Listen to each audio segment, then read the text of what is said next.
once you're in the country, make the effort to get out of the comfort zone. They might talk to you like in English, start responding in Spanish, and let the person know that that you're learning. I would like to say a couple of words for people that want to move abroad.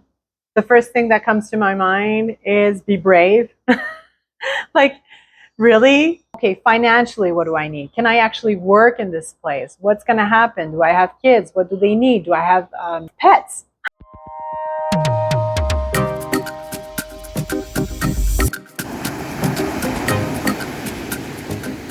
So, what has changed since I'm living in Mexico? I would say almost everything. Almost everything. I feel like, and this might sound like a bit spiritual, but I own myself as being a very spiritual person. Um, and I think that's like the main point is that when I was living in Quebec, I felt like I was starting to feel a bit caged up. Of course, post pandemic, I feel like most people all over the world were feeling kind of like, oh my gosh, there's like so many rules, there's like so many restrictions. And of course, there were the reasons, and I don't want to get into that. But, but like at the same time, I was looking at what was happening in Mexico, and I was like, well, there seems to be a little less restrictions and rules and stuff. And you know, like I really felt like that urge of freedom, right? Like, okay, well, I need a taste of freedom. So coming back to what motivated us, well, that was really that taste of freedom that we wanted, you know, and like with everything that all the challenges that will come with that choice, you know. And basically, I would say like what has mainly changed is that I feel like I'm really a better version of myself. I feel like I'm more aligned with my values, with who I am, with my essence, with what I want to do. Like I'm actually doing what I want to do. I'm meeting extraordinary people every single day. Just yesterday, I met this extraordinary woman from Edmonton, Canada. She's doing like retreats. So we're already looking into collaborating, and this is like happening daily. This was not happening in Quebec. I felt like I was like hitting a, you know, like a wall, and just like it wasn't moving anymore. It doesn't mean that I will never ever move back to Quebec and never consider. It's just that for where I am in the season of my life, I would say, or the cycle of my life, this is where I feel like the changes that have happened in me are what makes me a better person today. My Spanish. Well, for me, it's easy, right? Because I'm half Mexican and I have kind of like that little past where you're like, oh, well, you're half Mexican, so you had Spanish. Although I didn't learn Spanish until I was approximately 11 years old because, you know, I was born and raised in California, so it was very English and we had French at home. My dad would speak a bit Spanish, but as many Americans, I was like, no, I'm just going to speak in English. So I learned Spanish, and I've been, you know, since 11 years old, and I've been like, now I'm 42. And so for me, it's very fluent. I can, you know, speak and write and etc. For my husband, though, and my kids, I have tried to be the best support I can. I have not been teaching them. I do not want to teach. I mean, I like, there's a part of me that likes teaching, but I don't want to teach Spanish, right? However, my husband has been taking Spanish classes. He took some conversation classes recently. For now, he's pausing and more kind of like into the immersion mode, as then he's like, okay, let me order my own food, let me ask for my own stuff. And I kind of like push him into that direction. As for my kids, oh my God, it's just amazing. You know how they say that they're little sponges? Well, it's true. It's true. It's completely true. For my kids, I know that they are very intelligent, but I believe that every single kid has an enormous capacity to learn several languages. Like there's just something in the brain that makes them capable and they're enjoying it. I have a few tips for people that would like to learn Spanish. First, don't think about it too much. If you already know that you want to move to Mexico, start right away. Like, it's funny because, you know, I'm also a coach, right? I'm a coach and consultant. And it's basically what I always tell my clients is just don't think it, just do an action, like anything, like just start now, right? Don't overthink it. So if you're thinking about moving, the first tip is like grab an app, grab a Duolingo, do your research. You might even, like my husband started online Spanish classes. It wasn't even in person. So it's possible to already start before moving. That's basically my first advice. Like you're looking into it, start before. Start maybe asking questions like in your friends, do you have anybody that are like Latinos, like that speak Spanish or from Spain, So do your research, start getting into it, take action now. Once you're in the country, make the effort to get out of the comfort zone. If somebody sees that you are, that you're not from here, because you like, maybe like physically you don't represent what like a stereotype of a Mexican is, and they might talk to you like in English. I really advise for you to get out of your comfort zone and start responding in Spanish, and let the person know that that you're learning. And most of the time, people will be really happy because they're like, oh my gosh, they're making the effort to speak. And it might feel uncomfortable because you might go like, oh, but they're going to judge me. I have an accent. I'm speaking all weird. But honestly, it's worth it. And that I feel is that it's going to speed up the process for you to speak Spanish fluently, because you're going to have more and more confidence in the way you talk. It just keeps building up from there. And also, if you have kids, study with them, do the homework with them, right? Because then not only you'll get them to do their homework, but it will help you do your homework too, right? So I would say those three pieces are the most important. And of course, making friends as soon as you move. Don't get shy. Start meeting other Mexicans, like maybe take a cooking class or whatever, but just like anything that can put you in that zone where you can, be with other Mexicans and not only learn the language, but the culture as well. And it will help you adapt easily. For now, no. Honestly, we've talked about this, especially this past summer. We spent 5 weeks in Quebec. We traveled a lot in the province of Quebec. Our families are scattered in different cities. So it was very nice, but very exhausting too. But it also helped us kind of like confirm our choice, kind of like, okay, we definitely fit, our lifestyle fits more with Mexico. It fits less with Quebec. It was already starting to get cold in August where we were. So we were already missing the warmth. And even though it gets really hot in August here, we were actually like looking forward to come back in our, at home and with our stuff. And of course, I mean, that's a big challenge, right? Being far from family. Like my closest family, my mother and my sister, they're in Canada. So yeah, it's always like my best friends over there. But we're like, well, come and visit us. So for now, that is not an option for us to go back to Quebec or any other place, I would say, in the world. We do sometimes have conversations because we're both like, we were digital nomads, right? Before we moved here. And I would say even until recently, we can't really say we're still digital, but we're not like nomads that much anymore. But the fact that we both work from home makes it much more easier for us to kind of like go like, well, maybe we can move to Spain or move to Bali or whatever, like all these places that are possibilities. But honestly, I really want to put down roots. I have come to a time in my life where like, not only do I feel like I have that deep need to put down roots in a place that I absolutely love, but I also want to offer it to my family. Okay. So I'm always constantly checking in with my husband. So how's it going? Are you still excited about living here? How do you see it in a couple of years? And I check in with my kids. Like, do you like your school? Have you been making friends? Do you like going to the beach? What do you miss? What would you like? And it all comes down to, yeah, life is good here with all, chaos and challenges that come up. But there is nothing right now that signals us to want to move abroad.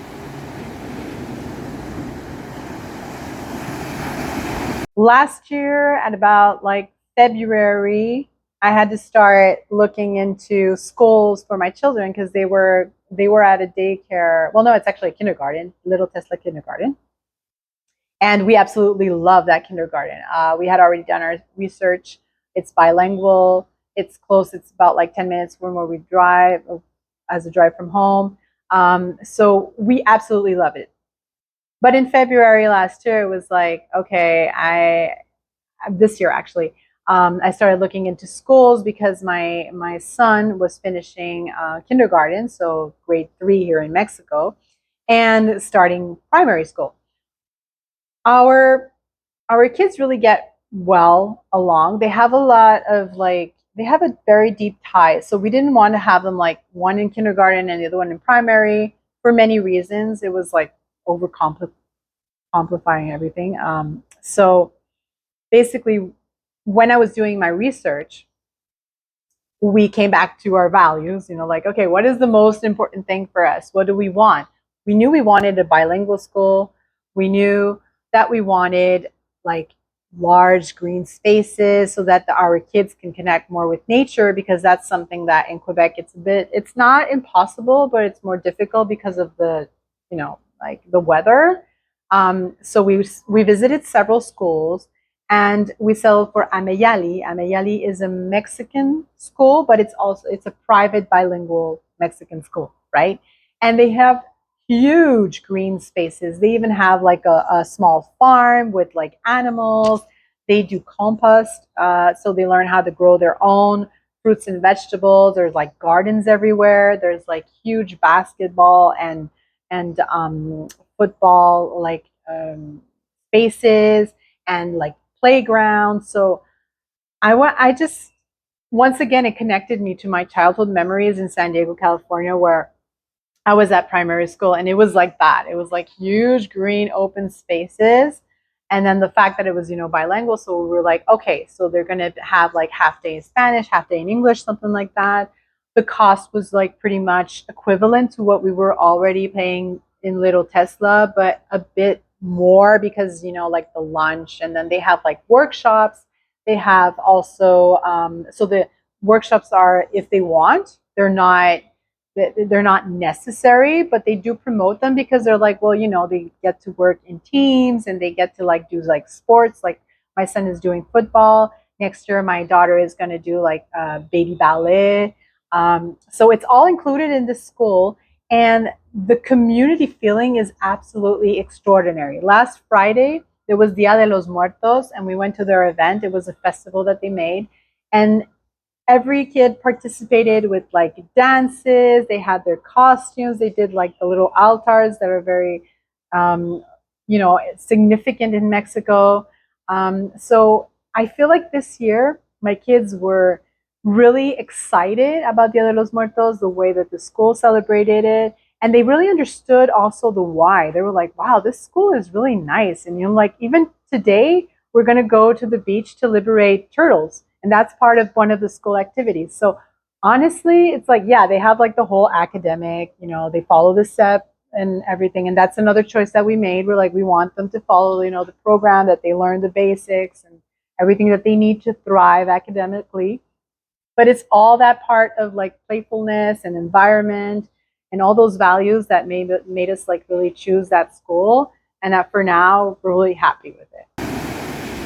Yes. So school in Canada, precisely Quebec versus Mexico, that I feel is a very delicate subject. It can be very subjective as well. So I'm going to say, in my point of view, I would invite you that is watching this video to really stay close to your own values and your own point of view, but by being open to what I have to say. And if it resonates with you, great. And if it doesn't, it's fine too. So based on our own experience, my husband and I, our kids in Quebec, they went to daycare before the pandemic, because after the pandemic, everything was like upside down and they were at home with us and we were trying to work and be a daycare at the same time. So it was like absolutely bonkers. But for the short period of time that they went to daycare, it was very hard. It was a nice private bilingual daycare as well. And close to where we were living in Quebec, but there were like so many rules and they didn't have that much open spaces and a lot of bureaucracy.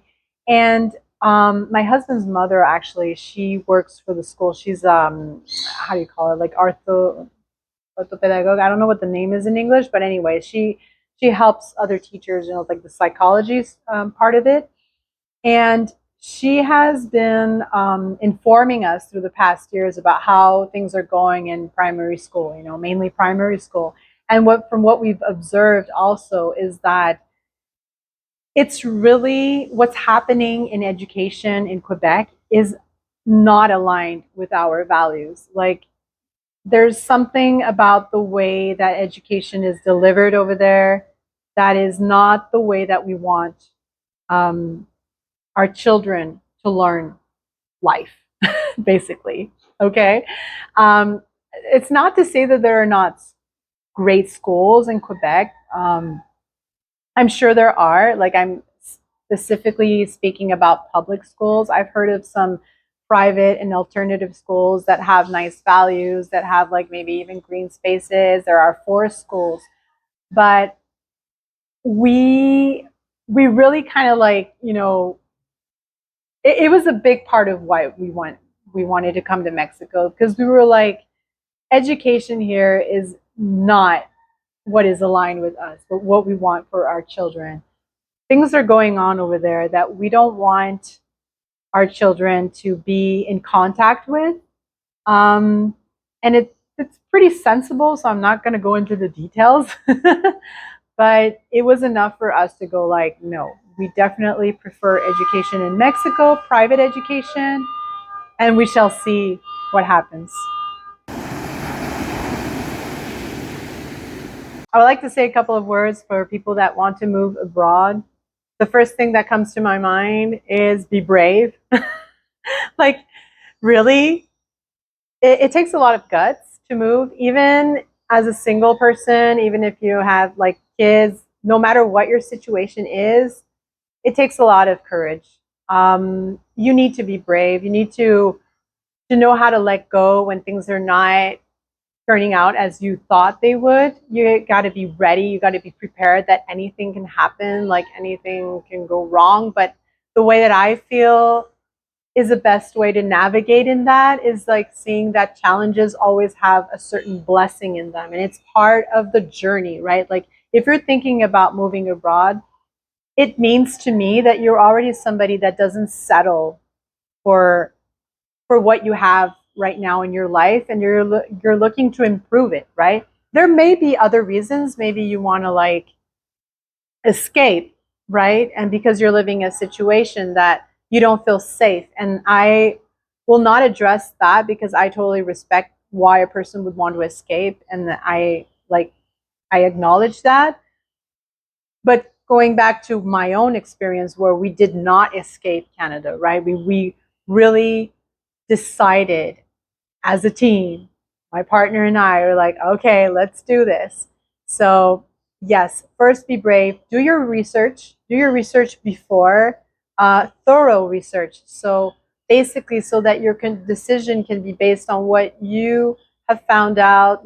Ask around in people that have actually moved abroad. Be curious. Like, I think like that's, be brave, be curious. Also, another thing that I really recommend is that if you're not sure about where to go, go and spend a week to feel the place. That's basically what we did too, right? Like, we didn't have to come and spend a week in Mexico, because I'm half Mexican and I already lived here, and my husband had come here as traveled as well. But like, before picking where you want to actually live, I would recommend spending, if possible, a week, if not just a couple of days, to really feel the place. Is like, is this really what I feel like it's what I want, right? If it's possible for you. If not, we'll get as close as possible you can. Like, even if it's a Zoom call to kind of like show you what it looks like, and maybe that's what's going to excite you to move. And don't underestimate, I would call them the buffers.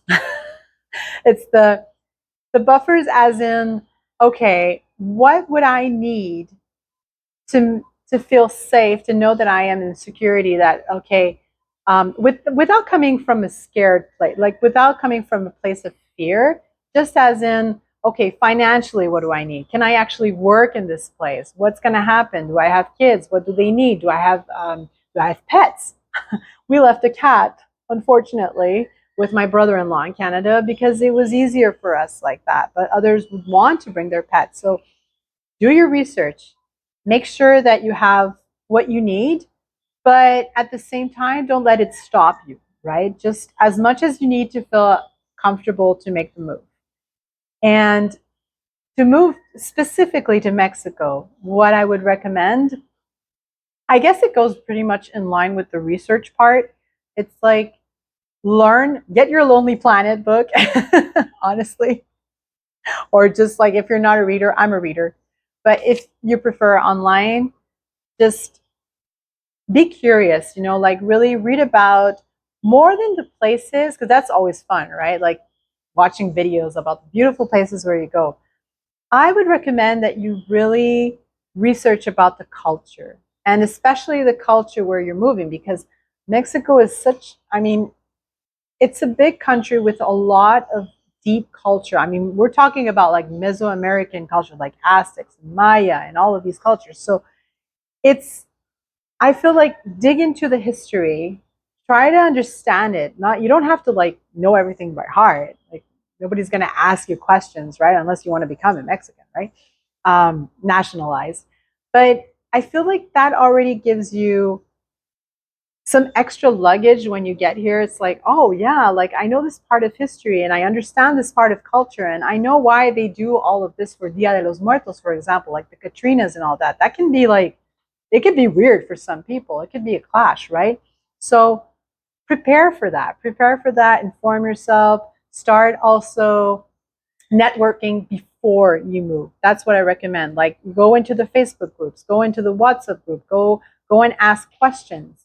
And start it before. Like, hey, I'm going to be traveling there. Do you know like where like if I need medical assistance, if I need immigration lawyer, if I need this, if I need that. Don't wait until you're there. Start already preparing without over preparing and letting life kind of like, surprise you, right? So finding again the balance. So thank you. Thank you for hearing me out on what I have to say on my experience being half Mexican and moving here, deciding to put in my roots into beautiful Puerto Vallarta with my family. And yeah, I hope this can really help you if you are deciding to move to Mexico or Puerto Vallarta. It's definitely, I recommend it. But of course, it comes with all its challenges. The weather, it's really hot. It's a tropical place. So please consider it when you're thinking about moving. And yeah, thanks a lot. Yeah, so basically, to reach out to me if you'd like to contact me. Right now, I'm running an online business, so it's easier for me to contact me. I'll put my social media contact in the description with Landy, and as well as my email. I have a website. Most of my work right now is in French because, of course, we recently moved, and I've been translating everything in English. But don't be shy. Like I definitely offer services in English, so coaching and consulting, leadership and business growth as well. So basically, if you are open to spirituality, to esotericism, and want to feel aligned in what you are doing, like really aligned in your essence, in your work, in your family, in everything, please don't hesitate to contact me. I do offer readings and coaching and consulting, and I like to dig into the numbers with strategy as well. Okay, so yeah, looking forward to connect with you. Thank you.